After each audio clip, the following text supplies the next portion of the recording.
ټوپیس کول په روژه کې جایز دي که ناجایز دي؟ جواب دا دی چې په روژه کې ټوپیس کول د دې خبرې شک وي چې د دې هغه خوند نه دی، هغه لذت دا به حلق ته رسیږي، مرۍ ته رسیږي. د دې وجې نه عالمانو لیکلي دي چې په روژه کې ټوپیس کول لا مکروه دي. کوم سړی چې کوي په کار د صبح صادق نه وړاندې وکړي او که چېرته د ټوپیس هغه ذرات نه دي، هغه خوند او هغه مزه هغه د انسان حلق او مرۍ ته ورسېدل، په دې سره روژه فاسده شوه. د دې په عوض کې به بل روژه خامخا نیسي. ولې د ټوپیس په ځای باندې کو تاسو مسواک وکئ، مسواک بهتره دی. یو وجه دا ده ځکه هغه سنت دی، دویم په هغې کې اجر و ثواب دی، دریم په هغې سره روژه خرابېږي نه، په هغې سره متاثره کېږي نه، په هغې سره ماتېږي نه.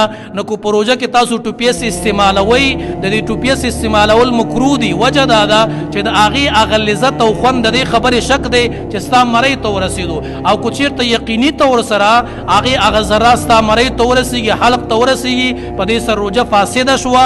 دا روژه به هم پوره کړي او د دې په ځای به بله قضا خامخا راوړي.